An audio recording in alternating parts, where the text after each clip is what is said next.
റിയാസ് കരിയാട്, ഖത്തറിന്റെ ജനപ്രിയ ഗായകൻ. GCC ബെസ്റ്റ് സിംഗർ ജേതാവായ റിയാസ് ഏഷ്യാനെറ്റ് മൈലാഞ്ചി എന്ന റിയാലിറ്റി ഷോയിലെ മത്സരാർത്ഥിയുമായിരുന്നു.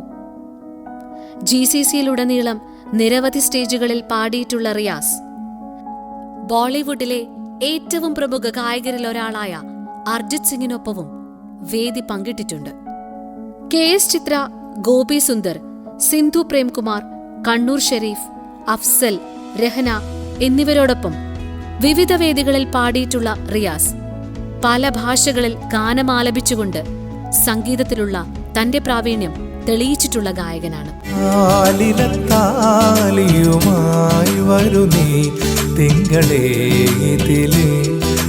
സദസ്സിന്റെ മനസ്സറിഞ്ഞു പാടാനുള്ള കഴിവ് തന്നെയാണ് റിയാസ് എന്ന ഗായകനെ ഖത്തറിലെ ജനപ്രിയ ഗായകനാക്കി മാറ്റിയത്.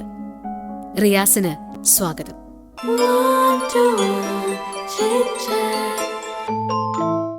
നമസ്കാരം, വെൽക്കം ടു 121 മീഡിയ.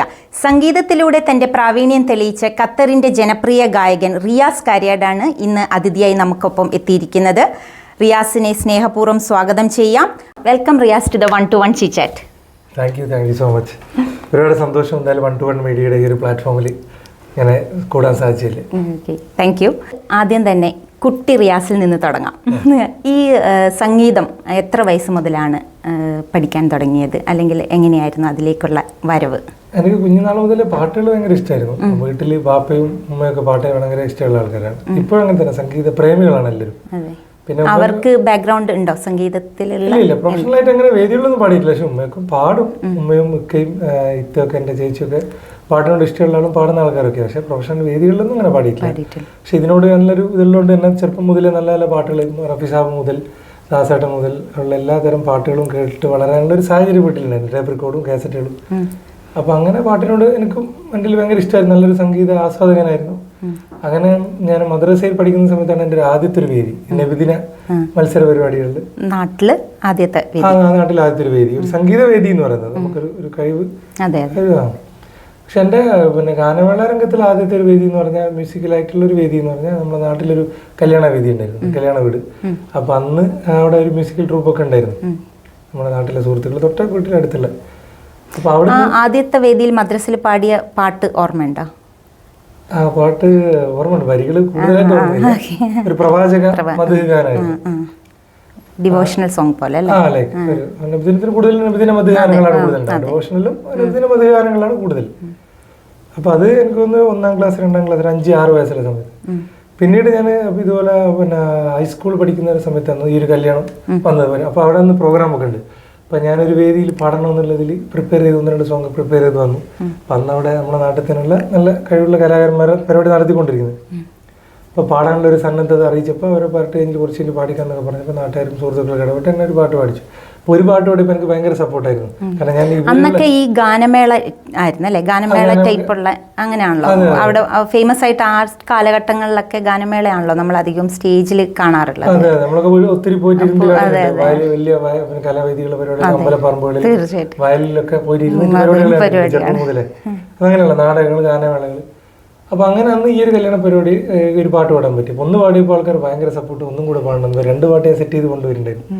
അപ്പോൾ 2 പാട്ടുകൾ അന്ന് അവിടെ പാടി.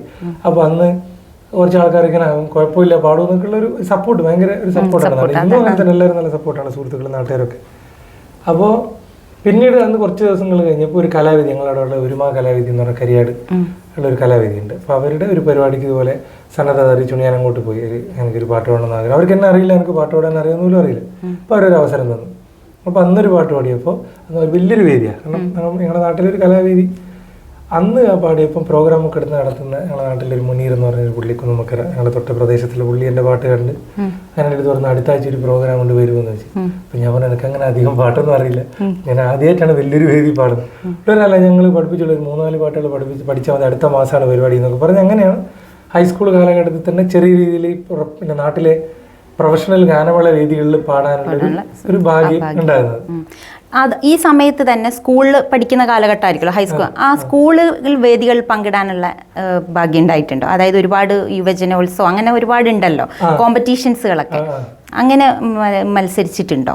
എനിക്ക് സത്യം പറഞ്ഞാൽ യുവജനോത്സവ വേദികളിൽ ഞാൻ മത്സര പരിപാടികൾക്ക് നിന്നിട്ടില്ല. ഞാൻ 8ാം ക്ലാസ്സിൽ ചേർന്നപ്പം ഈ അനൗൺസ്മെന്റ് വരും, ഇന്ന് ഓരോ പാട്ട് മത്സരത്തിൽ പങ്കെടുക്കുന്ന കുട്ടികൾ സ്റ്റാഫ് റൂമിൽ എത്തുക എന്നുണ്ട്. അപ്പം ഞാൻ പോയി ഒരു മാപ്പിളപ്പാട്ട് പിന്നെ മത്സരത്തിൽ പങ്കെടുക്കാൻ വേണ്ടി. അപ്പൊ അന്ന് എന്നെ സെലക്ട് ചെയ്തില്ല. അപ്പൊ കുറച്ച് കുട്ടികൾ എന്നെ സ്കൂൾ മത്സരത്തിൽ എന്നെ സെലക്ട് ചെയ്തില്ല, രണ്ടുപേരും. അപ്പൊ തന്നെ വിഷമമായി പാട്ട്. അപ്പൊ പിന്നെ മത്സര പരിപാടികൾ കുറച്ചുകൂടെ പേടിയായിരുന്നു. നമ്മൾ ഈ പ്രൊഫഷണൽ പാട്ടുകൾ പാടുന്ന എന്നെ സംബന്ധിച്ചിടത്തോളം എൻ്റെ ഒരു കാര്യം പറയാം, വേദികൾ പാടുന്നത് മത്സര വേദികൾ പാടുന്നത്. മത്സര വേദികൾ പാടുമ്പോൾ കൂടുതലായിട്ട് ടെൻഷനും എന്താവും തെറ്റാൻ മോഡല്ല നമ്മുടെ ജഡ്ജസ് ഉണ്ട്. അതുകൊണ്ട് എന്നെ സംബന്ധിച്ചിടത്തോളം എനിക്ക് അന്നും ഇന്നും മത്സര വേദികൾ പാടുമ്പോൾ പ്രൊഫഷണൽ വേദികൾ പാടാൻ ടെൻഷൻ ഇല്ല എന്നല്ല, എന്നാൽ അത്ര ടെൻഷൻ ഉണ്ടാവും. കുറച്ചുകൂടെ ആസ്വദിച്ച് ഓഡിയൻസിനെ ഇതെടുത്ത് പാടാൻ പറ്റും. അപ്പൊ അതുകൊണ്ട് തന്നെ മത്സര വേദികൾ അന്ന് ഞാൻ പങ്കെടുത്തത് ഹൈസ്കൂളിൽ നിന്ന് മിമിക്രിയിൽ പങ്കെടുത്തിട്ടുണ്ട്. അത് 3 വർഷം ഫസ്റ്റ് ആയിരുന്നു. പിന്നെ നാടക വേദിയിൽ സ്റ്റേറ്റിലൊക്കെ പോയിട്ടുണ്ട്, അറബിക് ഡ്രാമക്ക്, അങ്ങനെയൊക്കെ ആയിരുന്നു.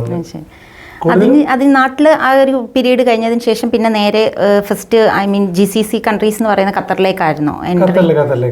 ഖത്തറിൽ ഫസ്റ്റ് വന്നപ്പോൾ മുതലേ പ്രോഗ്രാംസുകൾ കിട്ടിയിരുന്നോ, അതോ എങ്ങനെയായിരുന്നു ഖത്തറിൽ, അതായത് ഗൾഫ് രാജ്യത്ത് വന്നതിന് ശേഷം എങ്ങനെയായിരുന്നു ആ ഒരു എൻട്രി? ഖത്തറിൽ അറിയാലോ, നമ്മുടെ ഒരു ജോലി ആവശ്യാർത്ഥം ഇങ്ങോട്ട് നടന്ന് പഠനം ഇങ്ങനെ. ഖത്തറിൽ മാത്രമല്ല, സോറി എൻ്റെ ഇടയ്ക്ക് GCCയിലെ തന്നെ ഫേവറേറ്റ് സിംഗറും കൂടിയിട്ടാണല്ലോ റിയാസ്. GCCയിലെ ഒക്കെ ഇവിടെ ഇത്രയും വർഷത്തിന് ശേഷം നമ്മൾ ഒത്തിരി മത്സര പരിപാടികളൊക്കെ പങ്കെടുത്തതിന് ശേഷമാണ് GCCയിലെ മലയാളികളുടെ അടുത്ത് ഇത്രയും ഒരു സപ്പോർട്ട് സ്നേഹമൊക്കെ കിട്ടിയത്. ഞാൻ ഫസ്റ്റ് വരുന്ന ഖത്തറിലാണല്ലോ. ഫസ്റ്റ് ഖത്തറിൽ വരുമ്പോൾ തന്നെ നമ്മളൊരു ജോലിക്കാണ് വരുന്നത്. അപ്പം നാട്ടിലത്തെ പോലെ പാടാനുള്ള വേദികളും സാഹചര്യവും ജോലി കഴിഞ്ഞിട്ടല്ലേ ഇത് നമുക്ക് നിലനിർത്താൻ പറ്റും. അപ്പം അങ്ങനെ ജോലിപരമായ സാഹചര്യങ്ങൾ ഇവിടെ ഉണ്ടാവും, ഇവിടുത്തെ സപ്പോർട്ട് എങ്ങനെയായിരിക്കും എന്നുള്ള ഒരു ആശങ്കയിലാണ് വന്നത്. ഞാൻ അങ്ങനെ പ്രതീക്ഷിച്ചില്ല. കാരണം ഡിപ്പെൻസ് ആണ്, നമ്മുടെ ജോലി കഴിഞ്ഞിട്ടൊരു സമയവും സാഹചര്യവും സപ്പോർട്ട് വിടുന്നുണ്ടെങ്കിൽ നമുക്ക് പാടാന്നുള്ള മൈൻഡിലേ ഉള്ളൂ.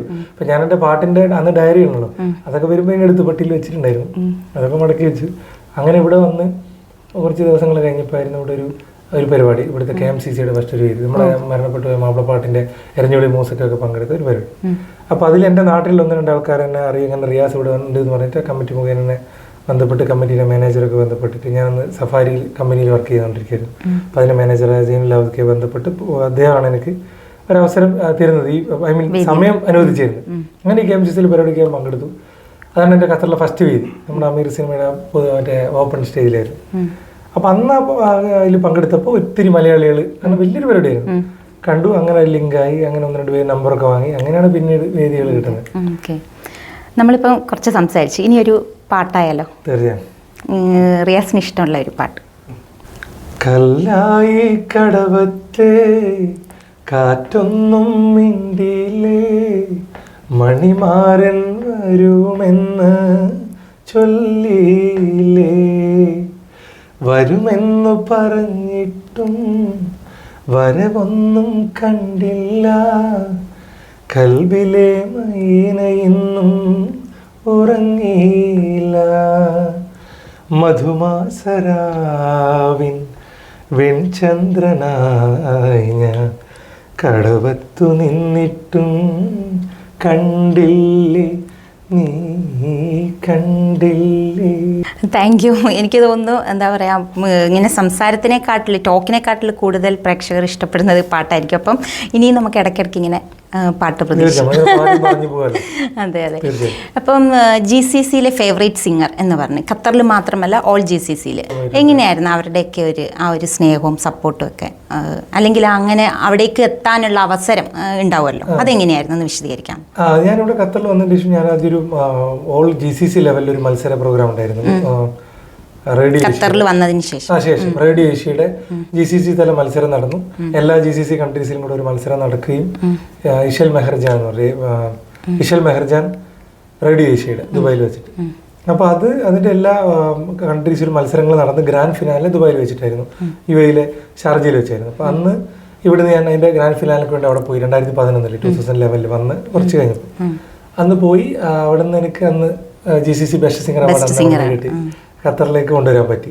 അപ്പൊ അന്ന് അങ്ങനെ ദുബായിൽ കുറച്ചൊരു ഖത്തറിലെ സിംഗറിനാണ് കിട്ടിയതിൽ കുറച്ച് കോണ്ടാക്ട്സും അവിടെ നിന്ന് അങ്ങനെയാണ് ദുബായിൽ കുറച്ച് പ്രോഗ്രാംസുകൾ കിട്ടുന്നത്. പിന്നെ ഉള്ള കൺട്രീസിലൊക്കെ സോഷ്യൽ മീഡിയ വളരെ സജീവമാണല്ലോ, നമുക്ക് ലോകത്ത് എവിടെ നിന്നും നമ്മുടെ പാട്ടുകൾ നമ്മളെ കഴിവുകൾ നമുക്ക് എവിടെയും എത്തിക്കാം. അങ്ങനെ സോഷ്യൽ മീഡിയ വഴിയാണ് പലരും മറ്റ് GCC കൺട്രീസിലൊക്കെ വിളികൾ വരുന്നത്. അടുത്ത് പെരുന്നാളിന് പോയിട്ടുണ്ടായിരുന്നു അല്ലേ ഷോയ്ക്ക് ദുബായിൽ അല്ലേ? 2-3 പരിപാടികൾ അവിടെയായിരുന്നു. Abu Dhabi, Sharjah, Al Ain. എങ്ങനെയാണ് അവിടുത്തെ എന്താ പറയാ ഓഡിയൻസിന്റെ ഒക്കെ ഒരു സപ്പോർട്ട്? അവിടെയൊക്കെ നല്ല സപ്പോർട്ടാണ്. നമ്മുടെ ഖത്തറിൽ നമ്മളൊരു ഹോം കൺട്രിയാണ്, നമ്മുടെ സ്വന്തം. അതെ, എല്ലാവർക്കും അറിയാം റിയാസിനെ കുറിച്ചിട്ട്. അവിടെ പോകുമ്പോൾ വേറൊരു തരത്തിലുള്ള എന്താ പറയാ വളരെ നല്ല സപ്പോർട്ടും സ്നേഹവും ഒക്കെയാണ് അവിടെ. എല്ലാ കൺട്രീസിലും നമ്മളിപ്പം ഈവൻ മലയാളി എവിടെയുണ്ടോ എല്ലാവരും കലയെ സ്നേഹിക്കുന്ന, നമ്മളൊരു പാട്ടിനോട് നീതി പുലർത്തി പാടാൻ പറ്റുകയാണെങ്കിൽ അവർ നല്ല സപ്പോർട്ട് തരുമല്ലോ. എന്നെ സംബന്ധിച്ചിടത്തോളം അത് തന്നെയാണ് നമ്മളൊരു ഊർജ്ജം എന്ന് പറയുന്നത്. ഖത്തറിൽ നിന്ന് കിട്ടി, മറ്റ് GCC കൺട്രീസിലും മറ്റു നാട്ടിലാണോ എവിടെ പോവുകയാണെങ്കിലും ഏത് വേദിയിലാണെങ്കിലും കിട്ടുന്നൊരു സപ്പോർട്ട് തന്നെയാണ് നമ്മുടെ ഊർജ്ജം. അതെ, ഇപ്പോൾ ഈ സ്റ്റേജ് ഷോയിലൊക്കെ കണ്ടക്ട് ചെയ്യുന്ന സമയത്ത് നമുക്ക് ഓഡിയൻസിനെ കയ്യിലെടുക്കുക എന്ന് പറയുന്നത് അത്ര എളുപ്പമുള്ള കാര്യമല്ല. അപ്പം എങ്ങനെയാണ് അത്, അതായത് ഓഡിയൻസ് ഇഷ്ടപ്പെടുന്ന ഓഡിയൻസിൻ്റെ ഒരു ടേസ്റ്റ് ഇപ്പം ഫാസ്റ്റ് സോങ്ങിനോടാണോ അല്ലെങ്കിൽ മെലഡി, എങ്ങനെയാണ് അത് അതിനെ കൊണ്ടുപോകുന്നത്? ഒന്നിച്ച് കൊണ്ടുപോകണമല്ലോ, ഓഡിയൻസിനെ കയ്യിലെടുക്കുകയും വേണം, അതോടൊപ്പം തന്നെ പാട്ടും പാടണം. അതെങ്ങനെയാണ്? എൻ്റെ ഒരു ഇത് ഞാൻ പറയാം, എൻ്റെ ഒരു എക്സ്പീരിയൻസിൽ വെച്ചിട്ട് ഇപ്പം ഞാനിപ്പോൾ ഒരു ഹൈസ്കൂൾ ലെവലിൽ ഒരു 10-15-20 വർഷത്തിനടുത്തായി ഈ ഒരു ഗാനമേള പ്രൊഫഷണൽ വേദികളിൽ പാടാനുള്ളൊരു ഭാഗ്യം കിട്ടിയിട്ട്. അപ്പോൾ ഈ വർഷത്തിനിടയ്ക്ക് ഞാൻ മനസ്സിലാക്കിയെന്ന് പറഞ്ഞാൽ, തുടക്കത്തിൽ ഞാൻ പറഞ്ഞല്ലോ ഒരു 3-4 പാട്ടുകൾ 5 പാട്ടുകളൊക്കെ പാടി കുറച്ചെണ്ണം പാട്ടുണ്ട്. അപ്പൊ എവിടെ പോയാലും നമ്മളെ വിളിച്ചാൽ നമ്മൾ ആ പാട്ട് വിടും, നമുക്ക് ആ പാട്ടല്ലേ അറിയും. പിന്നീട് ഇങ്ങനെ ഗ്രാജുവലി നമ്മൾ പല വേദികൾ, ഇപ്പം മലയാളീസിന്റെ അല്ലാത്ത വേദികൾ പാടും. മലയാളീസ് തന്നെ നമ്മളിപ്പം ചില ആൾക്കാർക്ക് കൂടുതൽ പാട്ടുകൾ ഇഷ്ടം ഒരു നാടൻ പാട്ടുകളായിരിക്കും, ചില വേദികളിൽ കൂടുതൽ ഇഷ്ടം മെലഡീസ്, ഓൾഡ് ഈസ് ഗോൾഡ് അങ്ങനെ ഉള്ള പാട്ടുകളായിരിക്കും. അപ്പൊ നമ്മളെ ഓഡിയൻസ് ഏത് ടൈപ്പാന്ന് ഞാൻ നോക്കുക. അത് കമ്മിറ്റി കേരളത്തിൽ നിന്ന് ചോദിക്കും ഏത് ടൈപ്പ് പാട്ടുകളാണ്, പ്രോഗ്രാമിന്റെ ഒരു കൺസെപ്റ്റ് എന്താണെന്നുള്ളത്. അപ്പം ഈ പ്രോഗ്രാം ഏതുമായിട്ട് റിലേറ്റഡ് ആയ പ്രോഗ്രാമാണ്. ഇപ്പം ഒരു ഇൻഡിപെൻഡൻസ് ഡേയുടെ August 15 ഒരു പ്രോഗ്രാം ആണെങ്കിൽ അത് നമ്മൾ ദേശഭക്തി ഗാനങ്ങൾ ഏതെങ്കിലും ഉൾപ്പെടുത്തും. അപ്പോൾ ലൈക്ക് അങ്ങനെ. അപ്പോൾ പിന്നെ ഓഡിയൻസിന് ഏതാണ് ഇഷ്ടം നോക്കിയിട്ട് ആ തരത്തിലുള്ള പാട്ടുകൾ നമ്മളെ കയ്യിലില്ലെങ്കിൽ ആ പ്രോഗ്രാമിന് വേണ്ടി ആ പാട്ടുകൾ പഠിക്കും. എന്നിട്ട് ഓഡിയൻസ് ചോയ്സ് ആയിട്ട് നമുക്ക് ഇഷ്ടമുള്ള പാട്ടുകൾ ചിലപ്പോൾ പാടാൻ പറ്റിയില്ല എന്ന് വരും, നമുക്ക് വലിയ താല്പര്യമില്ലാത്ത പാട്ടുകൾ പഠിച്ച് പാടേണ്ടി വരും. ഓഡിയൻസ് ചോയ്സ് ആണല്ലോ. അപ്പൊ അവിടെ ഇരിക്കുന്ന ഓഡിയൻസിനെ മാക്സിമം എങ്ങനെ എന്റർടൈൻ ചെയ്യിക്കുക എന്നുള്ള രീതിയിൽ നമ്മളെ ഗുരുതുല്യരായ ആൾക്കാർക്ക് ഷെയർ ചെയ്യുന്ന കാര്യമായിട്ടോ ഇതൊക്കെ. നിങ്ങൾക്ക് ഇഷ്ടമുള്ള പാട്ടുകൾ പാടാതെ ഓഡിയൻസ് ഏതാണ് അവർക്ക് ഇഷ്ടമുള്ള പാട്ടുകൾ. തീർച്ചയായിട്ടും. അതുപോലെ എല്ലാ ടൈപ്സ് ഓഫ് സോങ്സും പാടുമല്ലോ, കവാലി, പിന്നെ ഗസൽസ്, മെലഡി, അങ്ങനെയെല്ലാം. അപ്പം ഏതാണ് പാടുമ്പം കുറച്ച് നല്ലൊരു കംഫർട്ട് തോന്നുന്നത്? അങ്ങനെ ചോദിക്കാമോ അറിയില്ല, എന്നാലും ഗായകനാണ്, എല്ലാ സോങ്സും പാടുന്ന ആളാണല്ലോ, എന്നാലും അങ്ങനെ ഉണ്ടാവില്ല നമുക്കിപ്പം. റിയാസിന് ഏതാണ് ഒരു കംഫർട്ട് സോൺ ആയിട്ട് തോന്നുന്നത്? ഞാൻ പറഞ്ഞില്ല, ഇതും ഇപ്പൊ ചോദിച്ച കാര്യം ഞാൻ ഇപ്പൊ പറഞ്ഞ ഒരു ഗ്രാജുവലി നമ്മൾ എല്ലാ പാട്ടുകളും ഇഷ്ടമാണ്. ഇപ്പൊ മലയാളി എന്ന് പറഞ്ഞാൽ നമുക്ക് അർത്ഥം അറിയാത്ത ഭാഷയാണെങ്കിൽ പോലും അതിലൊരു ആസ്വാദനം ഉണ്ടെങ്കിൽ മലയാളി ആസ്വദിക്കും. ഇപ്പൊ അറബി ആണെങ്കിലും പണ്ട് മുതൽ നമുക്ക് ഒരുപാട് ഉദാഹരണങ്ങൾ അങ്ങനത്തെ പാട്ടുകൾ, പഞ്ചാബി പാട്ടുകൾ പോലും നമ്മൾ ആസ്വദിക്കും. അപ്പോൾ ഈ പറഞ്ഞ പോലെ പലതരത്തിലുള്ള കമ്മ്യൂണിറ്റികളുടെ, പല നാട്ടുകാരുടെ പല കമ്മ്യൂണിറ്റികളിലും പോയി പാടി അങ്ങനെ അവർക്ക് വേണ്ട പാട്ടുകൾ പഠിച്ച് പാടി അങ്ങനെയാണ് എല്ലാ തരത്തിലുള്ള പാട്ടുകളും എല്ലാം എന്താ പറയുക ടെസ്റ്റ് ചെയ്തിട്ടുണ്ട്. ഇതാണ് ഗ്രാജുവലി വർഷങ്ങൾ കൊണ്ട് കിട്ടിയ എക്സ്പീരിയൻസ് ആണ്. പലതരത്തിലുള്ള വേദികളിൽ പോയിട്ട് പല തരത്തിലുള്ള പാട്ടുകൾ പഠിച്ച് പാടി കിട്ടിയതാണ്. പാട്ട് പ്രത്യേകിച്ച് ഇഷ്ടം എന്ന് പറഞ്ഞാൽ നമുക്ക് അടിപൊളി പാട്ടുകൾ ആ സമയത്തൊന്നും ആരും കൊള്ളിക്കാന്നല്ല, നമുക്കൊന്നുകൂടെ ഉള്ളറിഞ്ഞു പാടാൻ പറ്റിയ സെമി ക്ലാസിക്കൽ അല്ലെങ്കിൽ മെലഡികൾ, പിന്നെ ഓൾഡ് ഈസ് ഗോൾഡ്, ഇപ്പം ദേവരാജ മാഷ് പാട്ടുകൾ, ബാബുഖാന്റെ പാട്ടുകളൊക്കെയാണ് നമുക്കൊന്നുകൂടെ ഉള്ളിൽ തട്ടിപ്പാടാൻ പറ്റുന്ന പാട്ടുകളാണ് ഇഷ്ടം. എന്നാലും ഏത് പാട്ട് പാടിയാലും ഓഡിയൻസ് എൻജോയ് ചെയ്യുന്നുണ്ടെങ്കിൽ അത് തന്നെയാണ് നമ്മുടെ ഒരു, നമുക്ക് ഓൾഡ് ഈസ് ഗോൾഡ് എന്നുള്ളൊരു ഏതെങ്കിലും ഒരു സോങ്. മാധവ മാസത്തിൽ ആദ്യം വിരിയുന്ന മാതള പൂമൊട്ടിൻ മണം പോലെ ഓർക്കാതിരുന്നപ്പോൾ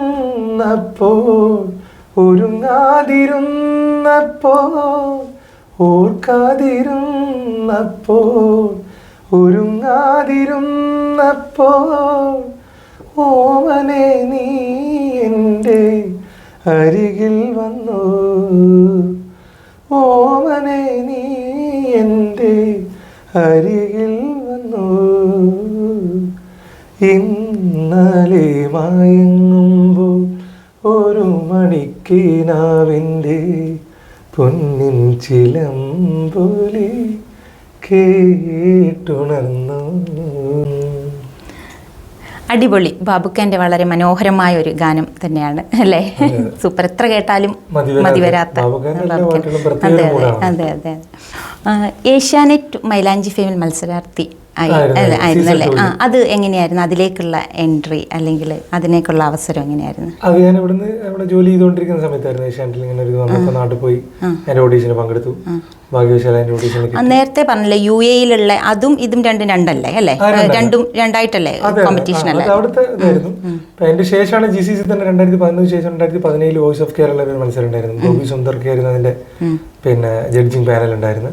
അതിലും ഈ പറഞ്ഞ പോലെ GCC best singer award second time കിട്ടിയത് 2017 അതിന്റെ മുമ്പ് 2013 ഞാൻ ഏഷ്യാനെറ്റ് സീസൺ 2 പങ്കെടുക്കുന്നത്. അതും എനിക്ക് പറഞ്ഞ പോലെ ഒരുപാട് മറ്റ് GCC കൺട്രീസിലൊക്കെ വേദികൾ കിട്ടാൻ ഒരു വഴിയായിരുന്നു. അത് ഗ്രാൻഡ് ഫിനാലെ വരെ എത്തിയില്ലായിരുന്നല്ലേ? എന്താണ് ബാക്കി കണ്ടിന്യൂ ചെയ്യാൻ? ക്വാർട്ടർ ഫൈനൽ ഞാൻ ചില ഇന്റർവ്യൂസ് പറഞ്ഞിരുന്നു, നമ്മുടെ ചാനലിൽ തന്നെ അതിനെ കുറിച്ച് വന്നിരുന്നു. ക്വാർട്ടർ ഫൈനലിൽ എത്തിയപ്പോൾ എൻ്റെ ലീവ് എനിക്ക് അനുവദിച്ച് കിട്ടിയില്ല, ഓഫീസിനുള്ള ലീവ്. അപ്പോൾ ജോലി ഒഴിവാക്കിയിട്ട് പോകേണ്ട ആ ഒരു ഷൂട്ട് എത്തിയപ്പോൾ ഓഡീഷന് പോയി, പിന്നെ ഫസ്റ്റ് ഷൂട്ട് സെക്കൻഡ് ഷൂട്ടൊക്കെ പോയി. ഈ ഷൂട്ട് എത്തിയപ്പോൾ എനിക്ക് ഓഫീസിൽ എനിക്കൊരു കമ്പനിയിൽ ലീവ് കിട്ടാത്തൊരവസ്ഥ വന്നു, ജോലി ഒഴിവാക്കിയിട്ട് പോകേണ്ട ഒരു അവസ്ഥ വന്നു. അങ്ങനെ എനിക്ക് ആ ഷൂട്ടിന് പങ്കെടുക്കാൻ പറ്റിയില്ല. അവസാനം ഡയറക്ടർ സർഗോ സാർ എനിക്ക് വളരെ എന്താ പറയുക അവസാനം വരെ അവസരം തന്നിരുന്നു. റിഹേഴ്സലിന്റെ പിറ്റേന്ന് ഷൂട്ടിന് അന്ന് എത്തിയാലും മതി എന്നുള്ള രീതിയിൽ, പക്ഷെ കിട്ടിയില്ല. അത് കഴിഞ്ഞിട്ടാണ് പിന്നെ ലീവൊക്കെ ശരിയാകുന്നത്. അങ്ങനെ എനിക്ക് അതിൽ നിർഭാഗ്യവശാൽ പങ്കെടുക്കാൻ സാധിച്ചില്ല. അങ്ങനെ എനിക്ക് ക്വിറ്റ് ചെയ്യേണ്ടി വന്നു ഈ ക്വാർട്ടർ ഫൈനൽ എത്തിയപ്പോൾ. അതുപോലെ തന്നെ വലിയൊരു ഭാഗ്യം കേട്ടിട്ടുണ്ട്, ബോളിവുഡിലെ പ്രമുഖനായ അർജിത് സിംഗിനോട് വേദി പങ്കിടാനുള്ള അവസരം. അതെന്തായിരുന്നു? അതെന്താ പറയാ, നമ്മുടെ ഡ്രീം എന്നൊക്കെ പറയുന്ന പോലെ ഏതൊരു ഗായകരുടെയും അല്ലേ? എന്തായിരുന്നു റിയാസിന്? അതെ ഒന്ന് അത് ഖത്തറിൽ ഒരു 2018-19 കാലയളവിൽ അർജിത് സിംഗിന്റെ ഒരു ലൈവ് കൺസേർട്ട് ഇവിടെ വരുന്നുണ്ടായിരുന്നു. അപ്പൊ അത് ഇവിടെ വരുന്നുണ്ടെന്ന് അറിഞ്ഞപ്പോൾ തന്നെ ഭയങ്കര ത്രില്ലായിരുന്നു. ആ ഡേറ്റിന് പ്രോഗ്രാം ഒന്നും എടുക്കാതെ ഇങ്ങനെ വെയിറ്റ് ചെയ്ത് കാത്തുനിന്നു. അങ്ങനെയാണ് ഇവിടുത്തെ പിന്നെ ആർട്സ് ആൻഡ് സ്പോർട്സ് കൗൺസിലും ഈ പ്രോഗ്രാം കമ്മിറ്റിയും തമ്മിലൊരു ഇത് വെച്ചു. അദ്ദേഹത്തിന്റെ പാട്ടുകൾ പാടി അയച്ചു കൊടുത്തു കഴിഞ്ഞാൽ ഒരു പ്രോഗ്രാമിലുള്ള VIP ടിക്കറ്റും അദ്ദേഹത്തിന്റെ മുമ്പിൽ ഒരു പാട്ട് പാടാനുള്ള ഒരു അവസരം ഉണ്ടെന്ന് എൻ്റെ ഒരു ഫ്രണ്ട്സാണ് എനിക്കത് അയച്ചിരുന്നത്. അപ്പോൾ ഞാനത് ഉടനെ നോക്കിയില്ല. ഇല്ല, കാരണം നമ്മളത് ടിക്കറ്റ് കാണുമ്പോൾ വേറെ പരിപാടി എടുക്കൂല. അങ്ങനെ എടുത്ത് അയച്ചു കൊടുത്തു. ഭാഗ്യവശാൽ എന്നെ സെലക്ട് ആയി. അങ്ങനെ ഒരു VIP പാസും അദ്ദേഹത്തിന് മുമ്പിൽ ഒരു പാട്ട് പാടാനുള്ള ഒരു വേദിയും. ഖത്തർ സ്പോർട്സ് അറീനയിൽ വെച്ചായിരുന്നു. ഒന്ന് ഹിന്ദി പാട്ട് എന്താ പറയാ, അർജിത് സിംഗിനെ ആ ഒരു വലിയ വേദിയിൽ അദ്ദേഹത്തിന് മുമ്പിൽ ഒരു പാട്ട് പാടാൻ പറ്റി. ഒന്നിച്ച് പാടിയോ അതോ പ്രോഗ്രാം തുടങ്ങുന്നതിന് തൊട്ട് മുമ്പ്? എങ്ങനെയായിരുന്നു? ഭയങ്കരമായിട്ട് ടെൻഷൻ നെർവസ് ഒക്കെ ആയിട്ടുണ്ടാവും അല്ലേ? ഫ്രണ്ടില് ഇരിക്കായിരിക്കുമല്ലോ അല്ലേ? പിന്നെ ഓർക്കസ്ട്ര ടീമും ആൾക്കാരും ഇതൊക്കെ നമുക്കൊരു പരിചയമില്ലാത്ത ആൾക്കാർ, വലിയൊരു വേദി. അദ്ദേഹത്തിന്റെ കൺസേർട്ട് പ്രോഗ്രാം തുടങ്ങാൻ പോകുന്നതിന് തൊട്ട് മുമ്പ് നമുക്കൊരു വേദി, ഒരു പാട്ട്. അപ്പം ഞാൻ പാടി ഇറങ്ങിയപ്പോൾ ബാക്ക് സ്റ്റേജിൽ വിളി നിൽക്കുന്നുണ്ടായിരുന്നു. എൻ്റെ അടുത്ത് പറഞ്ഞു വണ്ടർഫുൾ വോയിസ് ആണെന്നൊക്കെ പറഞ്ഞു. അപ്പൊ തന്നെ ഇതിൽ കൂടുതൽ എന്താ ഭാഗ്യം. ഒരു പാട്ട് കണ്ടു അർജിത് സിംഗിന്റെ പാട്ട്. ഞാനിപ്പോൾ പോകുന്ന പരിപാടികളിലൊക്കെ ഒരു പാട്ടെങ്കിലും അർജിത് സിംഗിന്റെ ഒരു പാട്ട് എന്തായാലും ഞാൻ പാടും. ഞാൻ നേരത്തെ പറഞ്ഞതിന്റെ ഒരു കണ്ടിന്യൂറ്റി ആയിട്ട് ഞാൻ ഇപ്പൊ പാടുമ്പോൾ ഇപ്പൊ ഒരു ഗസ്റ്റ് ആയിട്ട് ഒരു സ്ഥലത്ത് പോയി 2-3 പാട്ട് പാടുകയാണ്, അല്ലെങ്കിൽ ഒരു പ്രോഗ്രാം 5-6 പാട്ട് പാടുകയാണെങ്കിൽ ഞാൻ 5 ജേണറിലുള്ള പാട്ടുകളാണ് പാടുക. കാരണം ഓഡിയൻസിൽ എല്ലാതരം പാട്ടുകളും ഇഷ്ടപ്പെടുന്നുണ്ടല്ലോ. അപ്പൊ അർജിത് സിംഗിന്റെ ഒരു പാട്ട് പാടും, റഫിസാബിന്റെ ഒരു പാട്ടോട്, ദാസേട്ടന്റെ പാടും, SPBന്റെ ഒരു പാട്ടോടും, അങ്ങനെ. അപ്പോൾ എല്ലാ ജേണറിലുള്ള പാടാൻ ശ്രമിക്കാറുണ്ട്. അപ്പോ അർജിത് സിംഗിന്റെ ഒരു ക്യോ एक पल की भी जुदाई सही जाए ना, क्यों हर सुबह तू मेरी सांसों में समाए ना, आ जाना तू मेरे पास, दूंगा इतना प्यार में, कितनी रात गुजारी है तेरे इंतजार में, कैसे बताऊं जज्बात ये मेरे, मैंने खुद से भी ज्यादा तुझे चाहा है,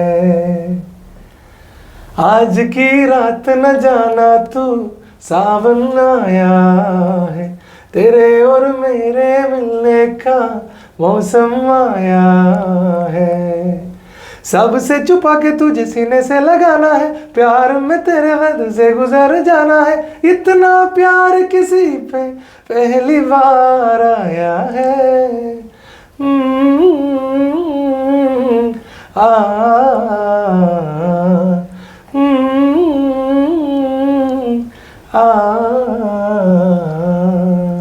പൊളിച്ച് പെട്ടെന്ന് തീർന്നു പോയി. തീർന്നിട്ടില്ല കേട്ടോ, ഇനിയും വരുവേ ഇടയ്ക്ക്. അതുപോലെ തന്നെ നമ്മുടെ ചിത്ര ചേച്ചി എന്നല്ല, ഒരുപാട് സെലിബ്രിറ്റീസിനോട് വേദി പങ്കിടാനുള്ള അവസരം ചിത്ര ചേച്ചിനോട് കിട്ടിയിട്ടുണ്ട് അല്ലേ? ചിത്ര ചേച്ചീൻ്റെ കൂടെ വേദി പങ്കിടാൻ സാധിച്ചിട്ടില്ലെങ്കിലും കൂടെ പല പ്രാവശ്യം ഇന്ററാക്ട് ചെയ്ത് ഇരിക്കാനും സംസാരിക്കാനൊക്കെ ഉള്ളൊരു ഭാഗ്യം ഉണ്ടായിട്ടുണ്ട്. ചിത്ര ചേച്ചീൻ്റെ ബ്രദറുമായിട്ട് എന്തോ ഒരു ബ്രദർ ഞാനിവിടെ ഖത്തറിൽ വന്ന കാലം തൊട്ട് നമ്മുടെ ഇവിടെ കീബോർഡ്സിൽ ലത്തീഫയുടെ കൂടെ ഗിറ്റാറിസ്റ്റ് മഹേഷ് ഏട്ടനായിരുന്നു ചിത്രചേച്ചിന്റെ ബ്രദർ. അന്ന് എനിക്കറിയില്ല, മഹേഷ് ഏട്ടൻ സൈലന്റ് ആണ്, ചിത്രചേച്ചിനെ പോലെ തന്നെ. ചിത്രചേച്ചിന്റെ അനിയനാണ്. അപ്പൊ അന്ന് ഇങ്ങനെ ഞാൻ വന്ന് കുറച്ച് കഴിഞ്ഞപ്പോ പിന്നെ മഹേഷ് ഏട്ടൻ പോയി. അപ്പൊ അങ്ങനെ ബ്രദറുമായിട്ട് അങ്ങനെ ഒരു ബന്ധമുണ്ട്.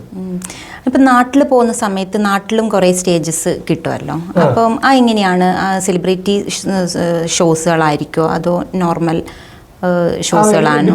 എല്ലാം ഉണ്ടായിരുന്നു. ലാസ്റ്റ് ഞാൻ നാട്ടിൽ പോയപ്പോ ഒരു അവാർഡ് നൈറ്റ് ആണ്, തൃശ്ശൂർ മണപ്പുറം ഫസ്റ്റ് ഒരു ഫിലിം അവാർഡ് നൈറ്റ് ആയിരുന്നു. അതിലൊത്തിരി സിനിമ സെലിബ്രിറ്റീസും സിംഗേഴ്സും ഒക്കെ ഉണ്ടായിരുന്നു. കടൽ ബാൻഡ് എന്ന് പറഞ്ഞ ബാൻഡിന്റെ കൂടെ ആയിരുന്നു പെർഫോം ചെയ്ത്. നാട്ടിൽ പോയാലും ഞാൻ അധികം പ്രോഗ്രാംസ് ഇപ്പൊ എടുക്കാൻ കുറവാണ്. കാരണം നമ്മുടെ ഇതുപോലെ വലിയ വേദികൾ ഏതെങ്കിലും നല്ല വേദി, കാരണം നമ്മൾ വെക്കേഷൻ നാട്ടിൽ പോയി കുറച്ച് നാട്ടിലേക്ക് ഉണ്ട്. ഒരു പ്രോഗ്രാമിന് നാട്ടിൽ പോയി കഴിഞ്ഞാൽ എങ്ങനെയും പ്രോഗ്രാം ഒക്കെ കഴിഞ്ഞ് വണ്ടിയൊക്കെ എടുത്ത് വീട്ടിലെത്തുമ്പോഴത്തേക്ക് ഒരു 12-1 മണിയൊക്കെ ആവും. അപ്പോൾ അന്നത്തെ ദിവസം പിറ്റേന്ന് നമ്മൾ കിടന്നുറങ്ങും. പിറ്റേ ദിവസം 2 ദിവസം അങ്ങനെ പോകും.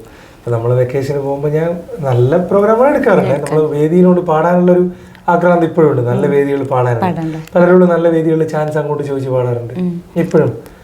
പിന്നെ അതുപോലെ തന്നെ സിനിമയിൽ എന്തോ ഒരു സോങ് അല്ലെ പാടിയിട്ടുണ്ടായിരുന്നു, താര. അത് എങ്ങനെയായിരുന്നു? അതിലേക്കുള്ള എൻട്രി ആര്, മ്യൂസിക് ഡയറക്ടർ വഴിയായിരുന്നു അല്ലെങ്കിൽ എങ്ങനെയായിരുന്നു? നമ്മുടെ ഖത്തറിലെ റേഡിയോ സുനോയിലെ വിഷ്ണു, അദ്ദേഹമാണ് മ്യൂസിക് ഡയറക്ടർ. അദ്ദേഹമാണ് എന്നെ ഈ ഒരു പാട്ട് പാടാൻ വേണ്ടി വിളിക്കുന്നത്. നാട്ടിലുള്ളപ്പോൾ പെട്ടെന്ന് അപ്രതീക്ഷിതമായിട്ട് ഇങ്ങനെ ഒരു സോങ്ങിൻ്റെ ഒരു വർക്ക് ഉണ്ട്. ഇപ്പോൾ നമ്മൾ ആൽബം സോങ് ആണെന്ന നിലയിലാണ്, നല്ല ഫിലിമിന് വേണ്ടിയാണെന്ന് പറഞ്ഞു. അങ്ങനെ അതൊരു ഗോൾഡൻ ഓപ്പർച്യൂണിറ്റി ആയിട്ട് ആ ഒരു പാട്ട് പാടി റെക്കോർഡിംഗ് ഒക്കെ കഴിഞ്ഞു. പിന്നെ കൊറോണ എൻ്റെ തൊട്ട് മുമ്പായിരുന്നു ഞാൻ പാടിയത്. അപ്പോൾ കൊറോണയിൽ ആ ഒരു വർക്ക് പിന്നെ ഒരു ചെറിയൊരു ഡിലേ വന്നു. ഇതുവരെ ആ സിനിമയും സോങ്ങും റിലീസായിട്ടില്ല. പലരും എന്നോട് ചോദിക്കാറുണ്ട് പാടിയ പാട്ടെന്തായി. അപ്പം അങ്ങനെ പിന്നീട് ഒരു അവസരം അങ്ങനെ കിട്ടിയിട്ടില്ല ആ സിനിമയിലൊന്നും. എന്നാലും ഫസ്റ്റ് ഒരു എന്താ പറയാ ഒരു റെക്കോർഡിംഗ് ഫിലിം എന്ന് പറയുന്ന ആ ഒരു റെക്കോർഡിംഗ് അത് തന്നെയാണ്. അത് എന്തായാലും വലിയൊരു ഭാഗ്യം തന്നെയാണ്. പിന്നെ GCCയിൽ ഖത്തറിൽ ഒരുപാട് സ്റ്റേജ് പ്രോഗ്രാംസുകൾ കിട്ടിയിട്ടുണ്ട്. അപ്പോൾ അതിൽ ഞാൻ ഏറ്റവും കൂടുതൽ എനിക്ക് ആസ് എ പേഴ്സൺ ഹൈലൈറ്റ് ആയിട്ട് തോന്നിയ ഒരു പാട്ടാണ് നമ്മുടെ ട്രെൻഡിങ് സോങ് ചെക്കനിലെ ഒരു കാറ്റുമുള്ളാണ്. അത് റിയാസ് പാടി ശബ്ദം ഒരുപാട് ഓഡിയൻസ് എന്താ പറയുക റിക്വസ്റ്റ് ചെയ്യുന്ന ഞാൻ കേട്ടിട്ടുണ്ട്. എന്താ പറയുക, പ്രത്യേകിച്ച് മണിയേട്ടൻ്റെ ശബ്ദത്തിൽ അറിയാലോ ആ പാട്ടിനൊരു പ്രത്യേക ഫീലും കാര്യങ്ങളുമാണ്. അത് എങ്ങനെയാണ് അനായാസം കൈകാര്യം ചെയ്ത ഒരു വ്യക്തിയാണ് റിയാസ്. ഇപ്പം പറയുമ്പോൾ നമ്മുടെ 1-to-1 ഓൺ സോങ് ആണ്, 1-to-1 സിനിമയാണ് ചെക്കൻ. അതിലെ കേരള അങ്ങോളം വളരെ ഹിറ്റായി ഇപ്പോഴും. ഞാനിപ്പോ കഴിഞ്ഞ ഈദ് ഷോന് പോയപ്പോൾ ദുബായിൽ പാടിയിരുന്നു ഈ പാട്ട്.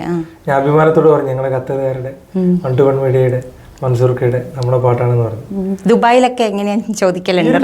നല്ല റെസ്പോൺസ്. എന്നിട്ട് അവിടെ ദുബായ് എന്ന് പറഞ്ഞു ഈ പാട്ട് അങ്ങനെ ദുബായിൽ വേദിയിൽ ലൈവിലാരും പാടിയിട്ടില്ല, ഞങ്ങൾക്ക് ഇഷ്ടമുള്ള പാട്ടാണ്. ആ പാട്ട് പാടുമ്പോൾ ആ പാട്ടിന് എന്തോ ഒരു പെയിനുണ്ട്. എന്തായാലും ഇത്രയും തീർച്ചയായിട്ടും ഇത്രയും പറഞ്ഞ സ്ഥിതിക്ക് നമ്മുടെ 1-to-1 മീഡിയക്ക് നമ്മുടെ മലയാള ചലച്ചിത്ര ഗാന ശാഖയിലേക്ക് ഒരു മണിമുത്ത് മാലയിലേക്ക് ഈ ഒരു പാട്ട് കൂടെ കോർക്കാൻ പറ്റിയതിൽ 1-to-1 മീഡിയക്ക് എന്ന് അഭിമാനിക്കാം. ഞാനെന്നും മൻസൂർ ഖാൻ പറയാറുണ്ട് നമ്മുടെ 1-to-1 എല്ലാമായ നല്ലൊരു പാട്ട്. എന്നും നമുക്ക് പാട്ടുകൾ ഒരുപാട് ഇറങ്ങും, പക്ഷെ ചില പാട്ടുകൾ ഇങ്ങനത്തെ പാട്ടുകൾ ചില ഇടയ്ക്കേ സംഭവിക്കുള്ളൂ. അത് റിയാസ് വളരെ അസാധ്യമായിട്ട് സ്റ്റേജുകളിൽ കേട്ടപ്പോൾ തന്നെ എനിക്ക് ഇഷ്ടപ്പെട്ടൊരു പാട്ട്. അങ്ങനെ വേദിയിൽ പാടിയപ്പോൾ ഓഡിയൻസ് കൂടെ ഇഷ്ടമായി. പിന്നെ നമുക്ക് എപ്പോഴും പാടാം, നമുക്ക് ഇഷ്ടമുള്ള ഒരു പാട്ട് ഓഡിയൻസിന് ഇഷ്ടമാണ്. ആ പാട്ട് പാടുമ്പോ നമുക്ക് ഉള്ളിൽ തീർച്ചയായിട്ടും ഒരു നോവാണ്. ആ പാട്ടിനും രചനയിലും സംഗീതത്തിലൊക്കെ മണിയേട്ടൻ ചേട്ടൻ പാടിയതിലും അതെ. പിന്നെ ഓഡിയൻസ് വളരെ സൈലന്റ് ആയിരിക്കും പാട്ട് പാടുമ്പോൾ. ഞാനിപ്പോ ശ്രദ്ധിക്കാറുണ്ട്, പാട്ട് തുടങ്ങുമ്പോൾ പാട്ട് കഴിഞ്ഞാൽ കൈ അടിക്കോട്ടെ, പാട്ട് പാടാൻ ഒരു സൈലന്റ് ആയിരിക്കും. പാട്ടിന്റെ ഒരു നോവാണ്, ഒരു സോളാണ് അത്. ഇത്രയും പറഞ്ഞത് തീർച്ചയായിട്ടും പാട്ട് പാടണം. പാട്ടിങ്ങനെ പെട്ടെന്ന് ഇങ്ങനെ പാടാൻ പരിമിതിയുണ്ട്. കുറച്ച് ടഫ് സോങ് ആണത്, ഹൈ പിച്ചാണ്, കുറച്ച് ഏറ്റെടുക്കുന്നുള്ളത്. പക്ഷെ എന്നാലും നമുക്ക് കുറച്ച് വരികൾ പാടാം.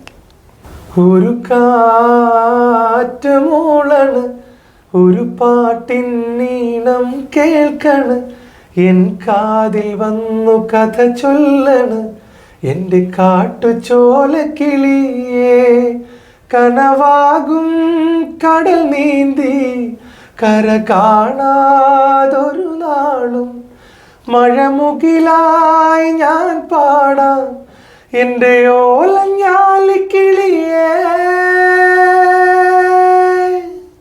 വളരെ എന്താ പറയുക അതിമനോഹരം, പറയാൻ വാക്കുകളില്ല. നമ്മുടെ മണിയേട്ടൻ്റെ ശബ്ദത്തിനോട് തന്നെ എന്താ പറയുക ചേർന്ന് നിൽക്കുന്ന സൗണ്ട് തന്നെയാണ്. ഈ പാട്ടിന് നമ്മുടെ പ്രേം നസീർ അവാർഡ് കിട്ടിയിട്ടുണ്ട് ഈ സോങ്ങിന്, മണിയേട്ടന്. അതും ഒരു അംഗീകാരം തന്നെയാണ്.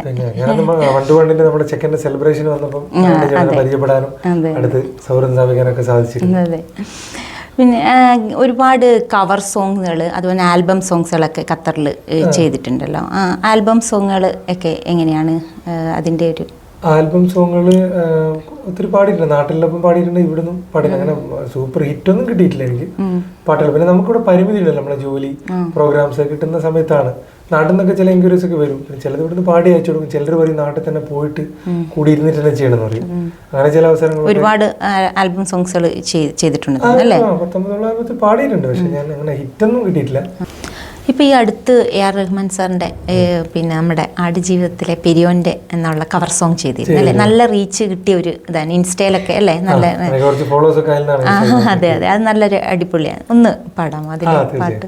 ഈ ഒരു കവർ സോങ് ഞാൻ ആദ്യമായിട്ടാണ് ട്രെൻഡിങ് സോങ് ഓൺ ടൈമിൽ എനിക്കൊരു കവർ സോങ് ചെയ്യാൻ പറ്റുന്നത്. ഈ കവർ സോങ് ചെയ്യുമ്പോൾ ട്രെൻഡ് ആയിട്ടുള്ള പാട്ട് പെട്ടെന്ന് നല്ല റീച്ച് കിട്ടും. ഈ ഒരു പാട്ടോടെ അത് നല്ല അസാധ്യം. അത് ഒരു കാര്യം കൂടി, അത് ഖത്തറിൽ വെച്ചിട്ട് തന്നെയായിരുന്നു ഷൂട്ട്? അസാധ്യം അറിയില്ല കേട്ടോ ശരിക്കും. ഏതോ ബക്ര ബീച്ച്, ഏതോ മരുഭൂമിയിൽ പോയതുപോലെ. സൂപ്പർ. ആ ഫീൽ ഉണ്ട്. നല്ല ടയേർഡും ഒക്കെ ആയിക്കൊണ്ടിട്ടുണ്ട്. വിഷ്വൽസ് ഒക്കെ നല്ല അടിപൊളിയായിരുന്നു. പെട്ടെന്ന് പ്ലാൻ ചെയ്ത് അങ്ങനെ എടുത്താൽ ട്രെൻഡിന് വെക്കാൻ പറ്റിയത് ആ പാടാം. അതൊക്കെ ഇപ്പൊ അതിന്റെ ആ കവർ സോങ് ആ പാട്ട് ഇറങ്ങി കഴിഞ്ഞ ലാസ്റ്റ് വേദി പോലെ പാട്ട് പാടി. എത്ര ദൂരത്തിലാണോ എത്ര ദൂരത്തിലാണോ എത്ര ദൂരത്തിലാണോ എത്ര ദൂരത്തിലാണോ ആറ്റക്കിളിയുടെ നോക്കും പറച്ചിലും പുഞ്ചിരിയും കൊച്ചു നുണക്കുഴിയും ആ ഇഷ്കിൻ്റെ ഞെക്കുവിളക്കിൻ വെളിച്ചമാണൻ ഇങ്ങിരുട്ടറയിൽ ആ കണ്ണിൻ്റെ തുമ്പത്ത് തുള്ളിയാണെന്നുടെ കൽബിൻ മരുപ്പറമ്പിൽ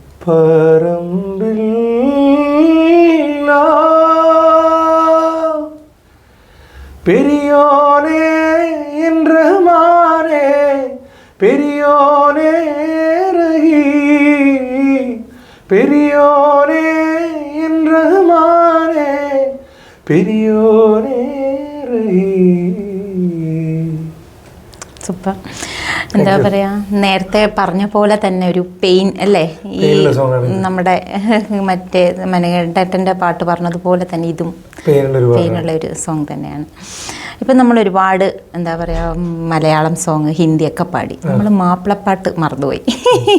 എന്തായാലും നമുക്കൊരു മാപ്പിളപ്പാട്ട് വേണം അല്ലേ? ഒരുപാട് വേദികളിൽ മാപ്പിളപ്പാട്ടുകൾ എനിക്കൊന്ന് തുടക്കം തന്നെ അല്ലേ?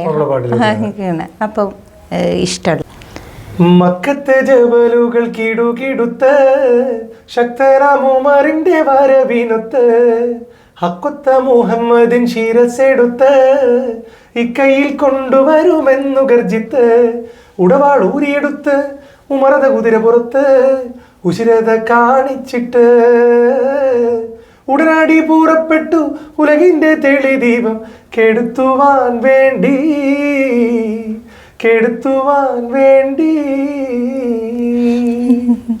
Thank you. പിന്നെ എന്താ പറയുക, തമിഴ് എങ്ങനെയാ? തമിഴ് സോങ്ങുകളൊക്കെ പാടാറുണ്ടോ? ഇങ്ങനെ തമിഴ്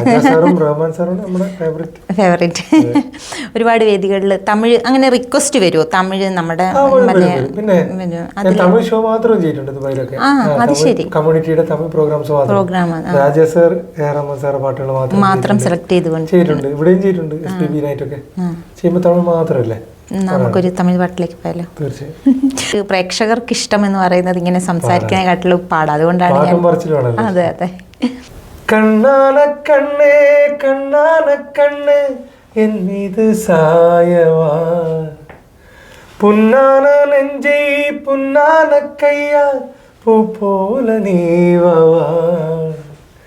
நான் காத்து நின்றேன் காலங்கள் தோறும் என் ஏக்கம் தீருமா நான் பார்த்து நின்றேன் பொன்வானம் எங்கும் என் மின்னல் தோன்றுமா தண்ணீராய் மேகம் தூரும் கண்ணீர் சேரும் கற்கண்ணாய் மாறுமா ஆராரிராரோ ராரோ ராரோ ஆராரிராரோ ആരാരിരാരോ രാരോ രാരോ ആരാരിരാരോ. അസാധ്യം, എന്താ പറയാ, പറയാൻ വാക്കുകളില്ല. ഓരോ പാട്ടും ഒന്നിനൊന്നും മിച്ചം തന്നെ. വളരെ സൂപ്പർ, റിയലി. ഓക്കെ, നമ്മൾ ഒരുപാട് ആൾക്കാരുടെ പാട്ടുകളൊക്കെ പാടി. നമ്മുടെ സ്വന്തം ദാസേട്ടൻ്റെ ഒരു പാട്ട് ഇതുവരെ റിയാസിന്റെ ശബ്ദത്തിൽ നമ്മൾ കേട്ടില്ല. അഞ്ചു ശരങ്ങളും പോരാതെ മന്മഥൻ നിൻചിരി സായകമാക്കി നിൻ പുഞ്ചിരി സായകമാക്കി ഏഴു സ്വരങ്ങളും പോരാതെ ഗന്ധർവൻ ഏഴു സ്വരങ്ങളും പോരാതെ ഗന്ധർവൻ നിൻമൊഴി സായകമാക്കി നിൻ തേൻമൊഴി സായകമാക്കി. റിയാസ് ഇങ്ങനെ പാടും, എനിക്ക് റിലേഷൻ കുശുമ്പ് വരുന്നു. ഇങ്ങനെ പാടാനുള്ള ഒരു ടാലന്റ് ഇല്ലല്ലോ. Anyway, God's gift. പാട്ടുകളോടുള്ള ഇഷ്ടമാണ് ഞാൻ. പാട്ട് പാടി തുടങ്ങി. നാടൻ പാട്ട് എങ്ങനെയാണ്? നാടൻ പാട്ടിനോടുള്ള ആ ഒരു അപ്രോച്ച്, അല്ലെങ്കിൽ നാടൻ പാട്ട് വേദികളിൽ നാടൻ പാട്ട് എന്ന് പറയുമ്പോൾ നമുക്ക് എല്ലാവർക്കും നമ്മൾ പിടിച്ചിരുത്തുന്ന ഒരു അല്ലേ ഒരു ഇതാണല്ലോ, ഫീലാണല്ലോ. ഒരുപാട് നാടൻ പാട്ടുകൾ നമുക്കുണ്ട്. ഒരുപാട് പണ്ട് കാലം മുതലേ ഞാറ്റുപാട്ടുകൾ മുതൽ നമ്മുടെ അല്ലെ മലയാളി ഉള്ളത് മുതലേ നാടൻ. പക്ഷെ ഞാനൊക്കെ പാട്ടുകൾ കേട്ട് വളർന്നത് മണിച്ചേട്ടൻ്റെ പാട്ടുകളാണ്. മണിച്ചേട്ടൻ പാടിയ പാട്ടുകളാണ്. അങ്ങനെ മണിച്ചേട്ടൻ്റെ പാട്ടുകൾ പാടാറുണ്ട്. എല്ലാ പാട്ടുകളും പാടാറുണ്ട്. പെട്ടെന്ന് പറയുമ്പോൾ മണിച്ചേട്ടൻ്റെ പാട്ടുകൾ. പെണ്ണേ പേടമാനെ പേടിച്ചോടും പുള്ളിമാനെ നാണം പൂത്ത കവിളിൽ പുഞ്ചിരിപ്പാൽ നിന്റെ ചുണ്ടിൽ കാമുകനെ കണ്ട നേരം നഖം കടിക്കണ് കളം വരയ്ക്കണ് കണ്ണോണ്ടും പറയുവതെന്താണ് എൻ കള്ളമാനെ കിന്നാരം പറയണതെന്താണ്.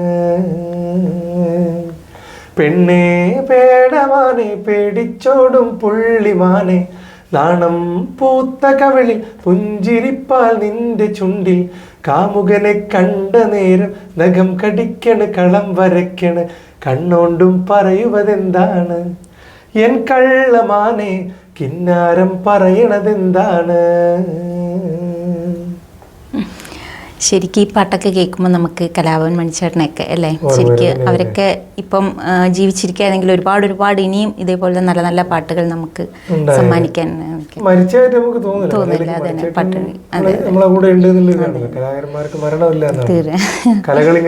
ജീവിക്കാതെ അങ്ങനെ ഒരുപാട് പാട്ടുകളും പാട്ടിൻ്റെ വിശേഷങ്ങളും ഒക്കെ റിയാസ് നമുക്ക് വേണ്ടി തന്നു. ഇനി കുറച്ച് പേഴ്സണൽ കാര്യങ്ങളായല്ലോ. നമ്മൾ പേഴ്സണൽ കാര്യങ്ങളൊന്നും റിയാസിൻ്റെ അതും പ്രേക്ഷകർക്ക് കേൾക്കാനും ഒക്കെ ആഗ്രഹം ഉണ്ടാവും. അപ്പോൾ നമുക്ക് കുറച്ച് പേഴ്സണൽ കാര്യം. ശരിക്കും റിയാസ് നാട്ടിൽ എവിടെയാണ്? നാട്ടിൽ ഞാൻ കണ്ണൂർ ജില്ലയിലെ തലശ്ശേരി കരിയാട് സ്വദേശിയാണ്. ഓക്കെ, വീട്ടിലാരൊക്കെ? വീട്ടിൽ എൻ്റെ ഉമ്മ, വല്യമ്മ, ഭാര്യ, 2 കുട്ടികൾ. ഏതൊരു കലാകാരനെ സംബന്ധിച്ചും എന്താ പറയുക, കുടുംബത്തിൽ നിന്നുള്ള സപ്പോർട്ട് എന്ന് പറയുന്നത് വലുത് തന്നെയാണ് അല്ലേ. പ്രത്യേകിച്ച് ഇങ്ങനെ ഒരു ഗായകനൊക്കെ ആകുമ്പോൾ എങ്ങനെയാണ് വൈഫിന്റെ സപ്പോർട്ട്? വൈഫ് എന്നുള്ള കുടുംബത്തിലെ സപ്പോർട്ടാണ് നമ്മൾ മെയിൻ. ഞാൻ പറഞ്ഞല്ലോ, കുഞ്ഞുനാൾ മുതലേ എൻ്റെ ബാപ്പയും പെങ്ങന്മാരൊക്കെ നല്ല സപ്പോർട്ടായിരുന്നു, ചേട്ടനൊക്കെ. അതിലുപരിയൊക്കെ എന്താ പറയാ, വൈഫിന്റെ ഒരു സപ്പോർട്ട് എന്ന് പറയുന്നത് എത്രയായാലും പറഞ്ഞാൽ. പിന്നെ തീർച്ചയായും കല്യാണം കഴിഞ്ഞ ശേഷം വൈഫും വളരെ നല്ലൊരു സംഗീത ആസ്വാദകയാണ്, വളരെ നല്ല സപ്പോർട്ടാണ്. ഒരു പ്രോഗ്രാം നല്ല വേദികളൊക്കെ വരുമ്പോൾ എന്നെക്കാളും കൂടുതൽ ത്രില്ലൊക്കെ അവക്കാണ്. പ്രിപ്പയർ ചെയ്യാനും പാട്ട് പഠിക്കാനൊക്കെ പറയും. ചെറിയ ചെറിയ തെറ്റുകളുണ്ട്, അതുപോലും കണ്ടുപിടിച്ച് ക്രിട്ടിസൈസും ചെയ്യും. പിന്നെ അതെന്റെ വലിയൊരു ഭാഗ്യമാണ്. സംഗീത ആസ്വാദകയായ നല്ല സപ്പോർട്ടീവായ ഒരു ഭാര്യ. കുട്ടികള് ഭാര്യ തസ്നീമ റിയാസ്, കുട്ടികള് ഫിൽസ റിയാസ് ആൻഡ് ഫൈഹ റിയാസ്, 2 ഏഞ്ചൽസ് ആണ്. ചെറിയ കുട്ടികളാണ്. ശരി, ഒരു കലാകാരനെ സംബന്ധിച്ച് എത്ര വേദികൾ കിട്ടിയാലും മതിയാവില്ല അല്ലേ? അപ്പം എത്ര പാടിയാലും നമുക്ക് തീരാത്ത അത്രത്തോളം വീണ്ടും വീണ്ടും പാടണമെന്നുള്ള ആഗ്രഹം ഉണ്ടാവും. പ്രത്യേകിച്ച് നല്ല നല്ല വ്യത്യസ്തങ്ങളായ വേദികൾ. അതെ അതെ. അപ്പം റിയാസ് ഇപ്പോൾ ഒരുപാട് വേദികൾ പങ്കിട്ടിട്ടുണ്ട്. ഇനി ഒരു ഡ്രീം ഉണ്ടാവുമല്ലോ, നമുക്ക് ഇന്നൊരു വേദിയിൽ അല്ലെങ്കിൽ ഇന്നൊരു ആളുടെ കൂടെ നമുക്ക് പാടണം, അങ്ങനെ എന്തെങ്കിലും ഒന്ന് ഒരു ഡ്രീം മനസ്സിലുണ്ടോ? ഉണ്ട്.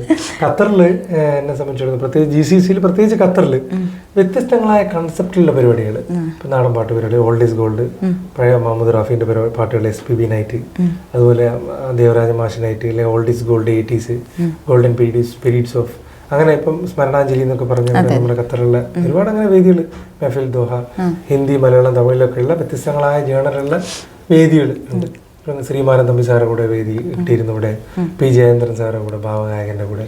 അങ്ങനെ അതൊക്കെ വലിയ ഭാഗ്യങ്ങളായിട്ട് കാണുന്നു. പിന്നെ ഓഫ്കോഴ്സ് കൂടെ പാടണം എന്നൊക്കെ ആഗ്രഹം ഉണ്ടായിരുന്നത്, വലിയ വലിയ ആഗ്രഹങ്ങളാണ്, വലിയ ആഗ്രഹിക്കണമല്ലോ. ദാസേട്ടൻ്റെ കൂടെ, ചിത്രേച്ചീൻ്റെ കൂടെ ഒരു വേദിയിൽ ഒന്നിച്ചൊരു ഡുവറ്റ് പാടണം എന്നുള്ള വലിയ ആഗ്രഹമാണ്. പിന്നെ അങ്ങനെ വലിയ വലിയ ഏതൊരു ഗായകന്റെ ആഗ്രഹം പോലെ തന്നെ ചെറിയ ആഗ്രഹം. പിന്നെ മെയിനായിട്ട് എന്ന് പറഞ്ഞാൽ നമ്മൾ ഇൻസ്റ്റാഗ്രാമിൽ അപ്പോൾ കൂടുതൽ ഫോളോവേഴ്സ് കിട്ടണം, കൂടുതൽ ആൾക്കാർ നല്ല പാട്ടുകൾ കേൾക്കും, അങ്ങനെയുള്ള ആഗ്രഹമുണ്ട്. പിന്നെ സ്വന്തമായിട്ടൊരു യൂട്യൂബ് ചാനലൊക്കെ തുടങ്ങി അതിൽ സ്വന്തമായിട്ടുള്ള കഴിവുകൾ, നല്ല പാട്ടുകളൊക്കെ ഇടണമെന്നുണ്ട്. എല്ലാ ആഗ്രഹങ്ങളും സാധിക്കട്ടെ എന്ന് ആത്മാർത്ഥമായി പ്രാർത്ഥിക്കുന്നു. അപ്പം ഒരുപാട് സന്തോഷം. എന്താ പറയുക, ഇത്രയും സമയം റിയാസിൻ്റെ വിലപ്പെട്ട സമയം ഞങ്ങളുടെ പ്രേക്ഷകർക്ക് വേണ്ടി റിയാസിനെ കുറിച്ച് കൂടുതൽ അറിയാനും പാട്ടുകൾ കേൾക്കാനും അതിലുപരി ഇത്രയും നേരം ഞങ്ങളോട് സ്പെൻഡ് ചെയ്യുന്ന ഒരുപാട് താങ്ക് യു. എനിക്ക് ഒരുപാട് സന്തോഷം 1-to-1 ഈ ഒരു മീഡിയയിൽ വന്നിട്ട് ലോക മലയാളികളുടെ മുമ്പിൽ ഇങ്ങനെ എൻ്റെ കാര്യങ്ങൾ ഷെയർ ചെയ്യാൻ, ഇതൊരു വേദിയിൽ വന്നിട്ട് പറയാനും സാധിക്കുന്നതിൽ വലിയ ഒരു സന്തോഷം. കാരണം നമ്മളൊരു പ്രോഗ്രാം ചെയ്യുമ്പോൾ നമ്മൾ പ്രോഗ്രാം ചെയ്തങ്ങ് പോകുന്നത്, നമ്മളെ കൂടുതൽ അടുത്തറിയാനും നമുക്ക് നമ്മളെ കാര്യങ്ങൾ പങ്കുവെക്കാനും പാടാനൊക്കെ ഉള്ളൊരു ഇതിപ്പം 1-to-1 എല്ലാവർക്കും എൻ്റെ ഒരു നല്ല നമസ്കാരം, നന്ദി ഞാൻ അറിയിക്കുന്നു. ഇപ്പം GCC ലോകമെമ്പാടുമുള്ള മലയാളികൾ ഇനിയും ഇതുപോലുള്ള സപ്പോർട്ടും പ്രചോദനമാണ് നമ്മളെപ്പോലെയുള്ള കലാകാരന്മാരുടെ ഊർജ്ജം എന്ന് പറയുന്നത്. അപ്പോൾ ഇതിനിയും നിങ്ങളുടെ സപ്പോർട്ട് തുടരുക, പ്രാർത്ഥിക്കുക. അപ്പം താങ്ക് യു സോ മച്ച്. സംഗീതം എന്ന് പറയുന്നത് ഒരു മഹാസാഗരം പോലെയാണ്. എത്ര കേട്ടാലും എന്താ പറയുക, ആസ്വദിച്ചാലും അത് മതി വരില്ല. റിയാസിനെ പോലുള്ള കലാകാരന്മാർ ഇനിയും ഒരുപാട് ഉയരങ്ങളിൽ എത്തട്ടെ എന്ന്, ഖത്തറിൽ മാത്രമല്ല വേൾഡ് വൈഡ് എത്തട്ടെ എന്ന് ആത്മാർത്ഥമായി പ്രാർത്ഥിക്കുന്നു. All the best. ഇനി അടുത്ത ഒരുപാട് ഗായകരുടെ വിശേഷവുമായിട്ട് ഞങ്ങൾ ഉടനെ തന്നെ വരും. Stay with us 1-to-1.